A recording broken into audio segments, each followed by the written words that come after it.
Okay बच्चों, तमाम लोग जो है वो ज्वाइन कर चुके हैं। ठीक है, आयशा, फिजा, फिजा, लैला, पश्मीना, जैनब, आयशा, मिराज। ठीक है बच्चों, तमाम लोग यहाँ पर मौजूद हैं। अच्छा, उसके बाद मैं चैट ऑप्शन साथ साथ ओपन कर देता हूँ। ठीक है भाई। अच्छा, तो अभी हमने क्या पढ़ा? परसेंटेज यील्ड के हवाले से बच्चे हमने पढ़ लिया। अब जो है हमें उससे रिलेटेड जो क्वेश्चंस हैं उन क्वेश्चन को हम डिस्कस करेंगे। जैसे कि एक क्वेश्चन यहाँ पर मौजूद है, 8 moles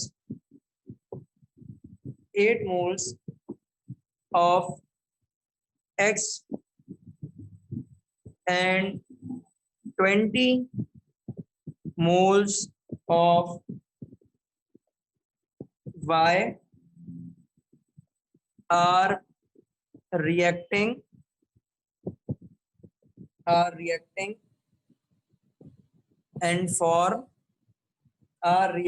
and form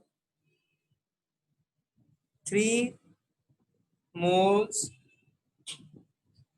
of X2 Y3.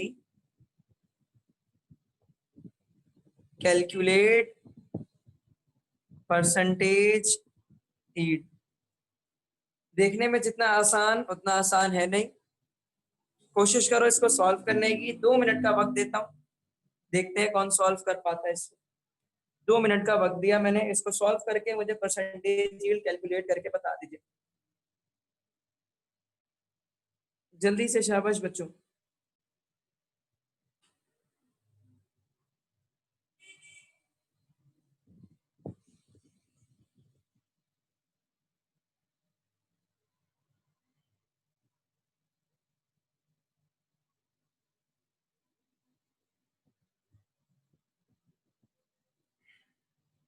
तमाम बच्चे जो सबसे ज्यादा परेशान होंगे वो इस बात में कि x मिल रहा है, y मिल रहा है और रिएक्ट होने की वजह से फॉर्म हो रहा है 3 मोल्स ऑफ X2Y3। अभी हमने बात की फॉर्म होने के हवाले से 2 चीजों के बारे में कि जो चीज प्रिपेयर होगी उसको हम एक देखेंगे एक्सपेरिमेंट के हवाले से और एक देखेंगे हम थ्योरी के हवाले से, यानी थ्योरेटिकल लीड और एक्सपेरिमेंटल लीड। तो भाई सर ये कौन से मोल है, थ्योरेटिकल मोल्स है या एक्सपेरिमेंटल मोल है? तो ये तो समझ ही नहीं आ रहा हमें, हम क्वेश्चन को कैसे सॉल्व करें। बिल्कुल ऐसी बात है। कहाँ पर फंस रहे हो? जो जो इस क्वेश्चन को देखकर जहां जहां फंसा जल्दी से चैट पर बता दो, देन फिर मैं इसको सॉल्व करता हूँ। ठीक है, किसको कहां पर परेशानी हुई? जहां पर मैं कह रहा हूँ यहाँ पर परेशानी हुई या किसी और जगह पर परेशानी हुई? वैसे तो किसी और जगह पर नहीं होनी चाहिए। और अगर किसी ने सॉल्व कर लिया तो वो भी बता दो भाई। सही है, जल्दी से बेटा, शाबाश, फटाफट।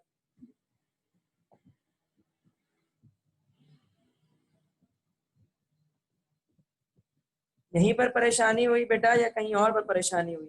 Same where you are saying. अच्छा जी, ठीक है। पश्मीना ने कहा जी सर, आप जहां पर कह रहे हैं इसी जगह परेशानी हुई।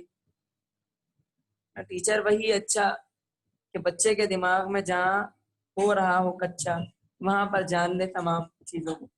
Same sir. चलो भाई, लैला भी यहीं पर फंस रही है जहाँ पश्मीना फंस रही है, जहाँ मैंने एक्सप्लेन किया कि भाई यहीं पर आप लोग फंसोगे। और लोग लगता है जैनब वगैरह वो बनाने में लगे हुए हैं, आयशा, मिनाहिल, ये तमाम बच्चे लगता है बनाने में लगे हुए। मदीहा, ऐसे ही है क्या? बच्चों जवाब दे दो जल्दी से, शाबाश। यही मसला है, जैनब ने कहा। जैनब, पश्मीना, लैला, इन तीनों का जवाब आया कि सर यही मसला है। आयशा बेटा आप बता दीजिए, और मिनाहिल बेटा आप बता दीजिए, मदीहा आप बता दीजिए बेटा जल्दी से कि आप लोग कहाँ फंस रहे हो, यहीं पर या कहीं और फंस रहे हो? यहीं पर। चलो भाई ठीक है, मैं एक्सप्लेन करता हूँ इसको। देखो याद रखना, जब भी क्वेश्चन के अंदर मोल्स के हवाले से बात करेंगे और मेंशन नहीं करेंगे, सिर्फ ये लिख देंगे and form 3 moles of any product, तो याद रखना बेटा ये जो 3 मोल यहाँ पर जो मौजूद है X2Y3 का, या क्वेश्चन में कभी भी मेंशन ना किया तो हमेशा कौन से मोल होंगे आपके पास? थ्योरेटिकल मोल या फिर एक्सपेरिमेंटल मोल। तो बेटा याद रखना हमेशा वो क्या होगा? एक्सपेरिमेंटल मोल्स की बात करेंगे। किसकी बात करेंगे? हमेशा वो एक्सपेरिमेंटल मोल्स की बात करेंगे। कभी भी वो क्वेश्चन के अंदर अगर मेंशन नहीं करेंगे तो वो कभी भी थ्योरेटिकल मोल के हवाले से बात नहीं करेंगे। हमेशा वो किसके बारे में बात करेंगे? एक्सपेरिमेंटल मोल। तो इस बात को जहन में रखना, क्वेश्चन में कुछ भी मेंशन ना हो, अगर मेंशन है तो ठीक है एक्सपेरिमेंटल या थ्योरेटिकल, जब मेंशन नहीं है तो वो हमेशा कौन सा होगा? एक्सपेरिमेंटल। ठीक है, अब सबसे पहले क्या करना है, एक इक्वेशन बना लो। x रिएक्ट कर रहा है किसके साथ? y के साथ, और क्या बना रहा है? X2Y3। बैलेंस करो तो 2x हो जाएगा, बैलेंस करो तो 3y हो जाएगा। बिल्कुल ऐसा ही है बेटा, ठीक है। अब फॉर्मूला क्या लगाना है, फॉर्मूला लगेगा percentage yield is equal to theoretical yield divided by experimental yield multiply, sorry experimental yield divided by theoretical yield multiply by 100। दोबारा से सुन लो, परसेंटेज यील्ड का फॉर्मूला क्या है, परसेंटेज यील्ड का फॉर्मूला है एक्सपेरिमेंटल यील्ड डिवाइडेड बाय या experimental mole divided by theoretical mole multiply by 100। मुझे एक बात बताओ बेटा, यहाँ पर एक बात तो इन्होंने कही कि ये हो गया एक्सपेरिमेंटल मोल, लेकिन इस क्वेश्चन के अंदर क्या इन्होंने कहीं पर भी मेंशन किया है थ्योरेटिकल मोल्स को? थ्योरेटिकल मोल्स को इन्होंने मेंशन नहीं किया, ठीक है, थ्योरेटिकल मोल्स को इन्होंने मेंशन नहीं किया। अगर ये क्वेश्चन में 8 मोल x 20 मोल्स y नहीं कहते तो हम डायरेक्ट कह देते कि हमारे पास जो है वो एक्सपेरिमेंटल मोल कितना बन रहा है x2y3 1 मोल, सॉरी थ्योरेटिकल मोल कितना बन रहा है हमारे पास 1 मोल। लेकिन जब इस क्वेश्चन में इन्होंने कहा कि 8 मोल x मिल रहा है 20 मोल किसके साथ, y के साथ, तो x2y3 आपके पास कितने मोल बनेगा, पहले तो मुझे ये पता होना चाहिए। यानी 2 मोल 3 मोल y के साथ मिलता है तो x2y3 1 मोल बन जाता है, लेकिन जब 8 मोल x और 20 मोल y के साथ मिलेगा तो उस वक्त 3 मोल x2y3 बन रहा है, थ्योरेटिकल नहीं एक्सपेरिमेंटल। तो उस वक्त थ्योरेटिकल मोल तो मुझे पता होना चाहिए। दोबारा सुन लो, 2 मोल x 3 मोल y के साथ मिल रहा है तो x2y3 बन रहा है, स्टैंडर्ड रिएक्शन ये हुआ, ठीक है। लेकिन 8 मोल x जब मिलेगा 20 मोल y के साथ, तो पहले मुझे ये पता होना चाहिए कि उस वक्त मेरे पास प्रोडक्ट कितनी बनेगी। जो प्रोडक्ट मेरे पास बनेगा वो होगा मेरे पास क्या, थ्योरेटिकल मोल। उसको मैं क्या करूंगा, डिवाइड कराऊंगा एक्सपेरिमेंटल मोल से, मल्टीप्लाई कर दूंगा किससे, 100 से। अब इसको निकालने के लिए पहले मुझे पता होना चाहिए क्या, लिमिटिंग रिएक्टेंट। लिमिटिंग रिएक्टेंट पता होगा तो फिर लिमिटिंग रिएक्टेंट से मैं प्रोडक्ट को कैलकुलेट करूंगा। तो देखो कितना मजेदार क्वेश्चन है। अब देखो सबको, अभी मैंने कहा था ना कि रिपीट कर लो, अभी काम आएगा, तो वही वाला काम आएगा अभी यहाँ पर। अब सब सिंपल क्या करना होता है, हमें रेशो निकालना पड़ता है। रेशो क्या होता है आपके पास, रेशो होता है given mole divided by stoichiometric coefficient. Given mole क्या है मेरे पास, x के लिए गिवन मोल है मेरे पास 8 और इसका स्टोइचियोमेट्रिक कोएफिशिएंट है 2, और y के लिए क्या है हमारे पास 30 मोल्स और उसका 20 मोल और इसका स्टोइचियोमेट्रिक कोएफिशिएंट क्या है मेरे पास 3। तो 3 6 18 6.66 आंसर आएगा और 2 4 8। तो x के लिए आंसर है 4 रेशो का और y के लिए आंसर है 6.66 का। तो कौन से आपके पास वैल्यू छोटी है, x की वैल्यू छोटी है, ठीक है, और ग्रेटर किसकी वैल्यू है, y की वैल्यू। दैट मींस के लिमिटिंग रिएक्टेंट कौन हुआ, limiting reactant will be x। तो अब मैं क्या करूंगा, इसके हिसाब से इसको फाइंड आउट करूंगा, ठीक है। अब देखो एक और चीज मैंने आप लोगों को पहले ही बताई थी कि जब भी रेशो आप किसके साथ, जिसके साथ कंपेयर करोगे 2x का, आप किसके साथ आप कंपेयर करोगे, x2y3 के साथ। तो देखो मैंने कल एक बात बताई थी, जब भी रेशो 2:1 का होगा मोल्स का, जब भी रेशो किसका होगा 2:1 का, ठीक है। तो जो भी आपके पास गिवन दिया गया है, कितना गिवन दिया गया आपके पास 8 मोल दिया गया है ना x, ठीक है, और रेशियो है 2:1 का। 2:1 का मकसद यानी कि हाफ आंसर आना चाहिए, तो 8 का हाफ आंसर आना चाहिए क्या, 4। यानी देखते ही साथ क्या समझ आ जाना चाहिए कि अच्छा 8 मोल x होगा, जब दिया होगा तो इसके मुताबिक, स्टैंडर्ड इक्वेशन के मुताबिक, तो x से कितने मोल प्रोडक्ट बनता है, x के जितने मोल है उसके हाफ मोल मेरे पास प्रोडक्ट बनता है, ठीक है। तो हाफ मोल प्रोडक्ट बनता है, तो गिवन कितना दिया है मुझे 8 मोल, तो 8 मोल के लिहाज से मेरे पास प्रोडक्ट कितना बनना चाहिए, x2/3 मेरे पास 4 मोल बनना चाहिए। और कैलकुलेट कैसे करा, इस तरह से 2 मोल x से 1 मोल x2y3 बना मेरे पास, तो 8 मोल से कितना बनेगा मेरे पास 1 डिवाइडेड बाय 2 मल्टीप्लाई बाय 8, तो 2 4 8 x2y3 बन गया मेरे पास, ठीक है। और जो लोग डायरेक्टली सोच सकते हैं, थोड़ा सा दिमाग लगा सकते हैं, तो उनके लिए ये इतनी कैलकुलेशन भी करने की जरूरत उनको पेश नहीं आएगी।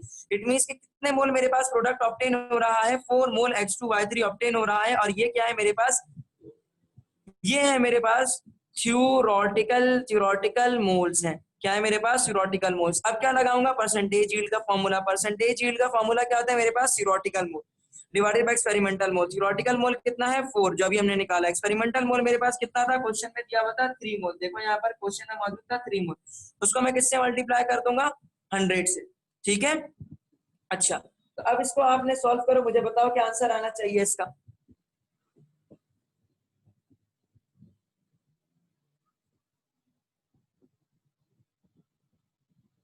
एक सेकंड यहाँ पर क्या, एक सेकंड बेटा रुक जाओ, यहाँ पर रुक जाओ 2 सेकंड के लिए। देखो परसेंटेज यील्ड क्या होती है आपके पास, पहले मैं फॉर्मूला लिख दूं यहाँ पर, क्योंकि ये वैल्यूज ऊपर नीचे होगा। आप लोग भी जब इसको सॉल्व करोगे तो पहली दूसरी तीसरी दफा में इतनी आसानी से आप लोगों को नहीं रह पाओगे आप लोग। सबसे पहले क्या होता है आपके पास एक्चुअल यील्ड। एक्चुअल यील्ड का मकसद आपके पास एक्चुअल ईल्ड अगर कभी कहें तो वो भी ठीक है। एक्चुअल ईल्ड के अलावा आपको यहाँ पर क्या लिखना पड़ता है? एक्चुअल ईल्ड के अलावा आपको यहाँ पर लिखना होता है एक्सपेरिमेंटल मोल्स, ठीक है, डिवाइडेड बाय थ्योरेटिकल मोल्स और मल्टीप्लाई बाय 100, ठीक है। तो एक्सपेरिमेंटल मोल कितना ऑब्टेन हुआ आपके पास? एक्सपेरिमेंटल मोल आपके पास ऑब्टेन हो रहा है 3 मोल्स, 4 मोल नहीं। एक्सपेरिमेंटल मोल, एक्सपेरिमेंट के मुताबिक क्वेश्चन में उन्होंने डिस्कस किया था, एक्सपेरिमेंटल मोल कितने ऑब्टेन हो रहे थे? 3 मोल। तो 3 हमने ऊपर लिख दिया और नीचे क्या है? थ्योरेटिकल मोल। थ्योरेटिकल मोल कितना है? 4 और मल्टीप्लाई बाय 100। अब देखो 4 1 जा 4, 4 2 जा 8, 2 इसके अंदर चला गया, 4 5 जा 20, आंसर आया 25 मल्टीप्लाई बाय 3। 25 3 जा कितना हो गया आपके पास? 75। तो 75% आपके पास आंसर आ गया किसका? परसेंटेज ईल्ड का। तो percentage yield will be the 75%। यानी कि जब भी 8 मोल एक्स मिलेगा 20 मोल्स ऑफ वाई के साथ, तो हमारे पास जब 3 मोल X2Y3 मेरे पास एक्सपेरिमेंटली मोल ऑब्टेन होगा, ठीक है। तो मुझे परसेंटेज ईल्ड अगर मैं बताऊं यानी कि कितने परसेंट रिएक्टेंट कन्वर्ट हो रहा है प्रोडक्ट में, आइदर 100 का 100% कन्वर्ट हो रहा है, 30% कन्वर्ट हो रहा है, 40% कन्वर्ट हो रहा है, तो वो कैसे पता चलेगा? जितना कंज्यूम हो गया। कितना कंज्यूम हो रहा है? 75%। अब अगर इस क्वेश्चन में कहता ये सब बताने के बजाय डायरेक्टली अगर इस क्वेश्चन में कह देता बेटा के 8 मोल X are reacting with 20 moles of Y are react and form the 30 moles of X2Y3. Calculate how much percentage will be left. बेटा इस क्वेश्चन को खुद से सॉल्व करके मुझे बताओ। यहां से कैलकुलेट के आगे यहां पर लिखो calculate how much percentage of reactants will left. कितने परसेंटेज रिएक्टेंट्स बाकी रह जाएंगे। इस क्वेश्चन को कैसे सॉल्व करना है? इस क्वेश्चन का पहले मुझे खुद ही से 2 सेकंड, हाँ ठीक है, शाबाश पश्मीना, बिल्कुल सही, ठीक है। लैला बिल्कुल शाबाश बेटा, बिल्कुल सही। पश्मीना लैला का आंसर आ गया। बच्चों बकिया लोग कहाँ पर मौजूद हैं? आयशा वगैरह बेटा जल्दी से आंसर बताओ। जैनब, पश्मीना, लैला। जैनब का नहीं आंसर आया अब तक, लैला का आंसर आ गया, पश्मीना का आंसर आ गया। बच्चों जल्दी जल्दी जवाब दो। फिजा यस सर 25%। आयशा मिराज 25%। फिजा का आंसर आ गया है, आयशा का आंसर आ गया है, लैला का आंसर आ गया है, पश्मीना का आंसर आ गया है। अच्छा जी, तकरीबन तमाम लोग नहीं, तमाम लोगों का तो आंसर नहीं आया अब तक। आयशा मिराज कहाँ पर मौजूद है? आयशा मिराज का आंसर आया नहीं आया? आयशा मिराज का भी आ गया, पश्मीना का तो आ गया, लैला का आया है कि नहीं आया? लैला का भी आ गया भाई, जैनब का आंसर आ गया है। और कौन बाकी है? कोई तो बाकी रह गया है। जैनब, पश्मीना, लैला, फिजा, Ayesha Miraj.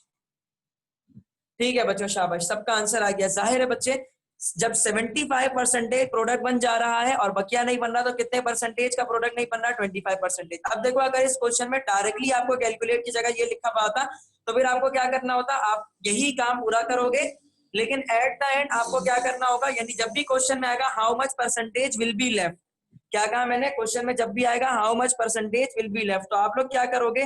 Percentage yield value, जो भी आपकी परसेंटेज ईल्ड वैल्यू होगी 100 में से, उसको आप माइनस कर देंगे, तो आपके पास क्या आ जाएगा? लेफ्ट रिएक्टेंट परसेंटेज आ जाएगी। क्या कहा मैंने? लेफ्ट रिएक्टेंट परसेंटेज, यानी कितने परसेंटेज रिएक्टेंट बाकी रह गया। लेफ्ट रिएक्टेंट परसेंटेज कैलकुलेट करने का तरीका क्या? 100% माइनस परसेंटेज ईल्ड वैल्यू। जो भी परसेंटेज ईल्ड वैल्यू होगी 100 में से, उसको आप माइनस करेंगे। सही है, 100 में से परसेंटेज ईल्ड वाले परसेंटेज वैल्यू जो आपके पास है उसको आप माइनस करेंगे 100% में से, तो आपके पास कितने परसेंटेज जो रिएक्टेंट है वो बच गया, वो आपको पता लग जाएगा। ठीक है बच्चों, उम्मीद है यहाँ तक तमाम चीजें आप लोगों को क्लियर हो गई होंगी परसेंटेज फील्ड के हवाले से। अब मुझे बताओ आज की क्लास कैसी लगी? मजा आया? कुछ नया सीखने को मिला या सब कुछ वही पुराना पुराना? सिंध बोर्ड में तो ये टॉपिक नहीं था। मुझे बताओ समझ आ गया सबको? कोई परेशानी है? मजा आया आज के लेक्चर में या सब पुराना पुराना सा लगा? Yes sir it was fun. Mashmina ने कहा सर फन है, मजा आया, सब कुछ समझ आ गया। जैनब को आज जैनब को मजा नहीं आया, बस सिर्फ समझ आ गया। बकिया लोग, लैला यस सर समझ आ गया और मजा भी आया। लैला का आंसर आ गया, चलो भाई शाबाश, मजा भी आ गया सर। जैनब का आंसर आ गया भाई। फिजा, आयशा मिराज बच्चों बता दो। आयशा मिराज यस सर समझ आ गया। आयशा को भी मजा नहीं आया, बस ऐसी सिर्फ समझ आ गया उसको। फिजा का आंसर नहीं आया अब तक।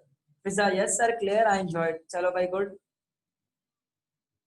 आयशा कहीं परेशानी है बेटा या फिर क्या नाम है कुछ और चीजें? अगर इम्प्रूवमेंट करनी है तो बताओ मुझे। मैं उसको देख लूंगा इंशाल्लाह। मजा भी आया, ऐसी बात नहीं है। और नो सर कोई परेशानी नहीं, चलो बस अच्छी बात है फिर तो भाई। अच्छा जी, तो जैसा कि आप लोगों ने कहा बच्चों के सर हमें कुछ लेक्चर्स रिकॉर्ड आप कर दीजिएगा और उसकी लिंक हमें दे दीजिएगा तो हम वो देख लेंगे। तो बच्चों आप लोगों के लिए, वैसे तो उनके लिए जो लोग से प्रैक्टिस मटेरियल के लिए मौजूद हैं, इसमें आप लोगों को भी एक तकरीबन बच्चों प्रैक्टिस की क्लासेस के अंदर, तो प्रैक्टिस मटेरियल के हवाले से तो कोई लेक्चर रिकॉर्ड नहीं करूंगा, लेकिन आप लोग का जो रेगुलर लेक्चर है, जाहिर है आपका स्टफ बहुत ज्यादा है उन लोगों से, लेकिन हमारी कोशिश है कि अगर रेगुलर क्लासेस आपकी होती रही बच्चे इसी तरह से इंशाल्लाह आने वाले वक्तों में, तो तकरीबन तकरीबन 1.5 से 2 महीने के अंदर अंदर आप लोगों का पूरा कोर्स इंशाल्लाह वाइंड अप होने के पूरे पूरे चांसेस। और बहुत मैक्सिमम, बहुत ज्यादा मैक्सिमम हुआ तो 2 से ढाई महीने, इससे ऊपर आप लोगों का कोर्स जो कंप्लीट लेक्चर वाली जो क्लासेस है उसमें आप लोगों का कोर्स इससे ऊपर नहीं जाएगा इंशाल्लाह, जो मेरी उम्मीद है पूरी और मेरी अपनी कोशिश है इंशाल्लाह। ठीक है, तो बच्चों परेशान होने की कोई बात नहीं, बस अच्छे से तैयारी करो। अभी देखो कौन सा मंथ चल रहा है, जनवरी फरवरी मार्च अप्रैल मई चल रहा है। ठीक है, मई तकरीबन मई खत्म हो गया, जून जुलाई और अगस्त के मिड में। ठीक है, आप लोगों का टेस्ट होना इंशाल्लाह सितंबर के एंड में या अक्टूबर में या नवंबर में, सितंबर अक्टूबर नवंबर के चांसेस है, जैसे कि कोरोना की कंडीशन रही उसके बाद। ठीक है, तो उसमें ही आप लोगों का टेस्ट होगा। सर फिजिक्स की क्लासेस कब तक शुरू होंगी बेटा? इंशाल्लाह इंशाल्लाह पूरी कोशिश है कि ईद के 5th डे, जो 5th डे होगा ईद का, इंशाल्लाह उससे हम फिजिक्स की तकरीबन क्लासेस जो उसको स्टार्ट करने की हमारी पूरी कोशिश है। ठीक है, और उसके लिए जो है चीजें जो है वो हो रही है, और इंशाल्लाह आप लोगों की जो क्लास होगी वो हो जाएगी। ठीक है, परेशान मत हो जैनब। अच्छा जी बच्चा, और किसी को कोई मसला, अगर कुछ पूछना है, कोई बात कहनी है बच्चा तो बता दो जल्दी। निशा किसी को भी कुछ कहना, फिजा, पश्मीना, जैनब, आयशा।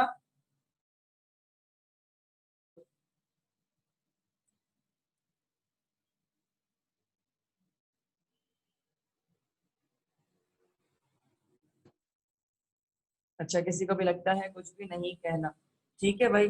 चलो भाई, किसी को कुछ नहीं कहना तो इट्स ओके। और जैसे कि बता दिया था बच्चे आप लोगों को, अगर चैप्टर वाइज आप लोगों को जो पास पेपर्स हैं आप लोगों के बायो के और केमिस्ट्री के, वो तकरीबन केमिस्ट्री के तो पूरे रेडी हैं।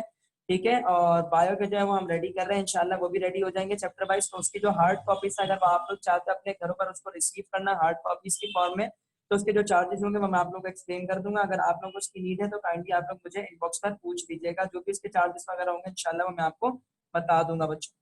ठीक है, चैप्टर वाइज सॉल्व करने से ज्यादा फायदा होता है एज कम्पेयर टू पूरे का पूरा स्टफ लेके बैठने से। वैसे तो डाउ ग्रेड्स और इन लोगों के अलग अलग जो है सबके पास पेपर्स आते हैं। ठीक है, लेकिन आप लोगों को चैप्टर वाइज अगर सॉल्व करना है तो आप लोग बता सकते हैं। चलो बच्चों, इंशाल्लाह फिर आप लोगों से बात होगी नेक्स्ट क्लास के अंदर। अगर ये लास्ट क्लास हुई, ऑब्वियसली कल तो क्लास नहीं है, तो एडवांस ईद मुबारक आप लोगों को। अल्लाह हाफिज।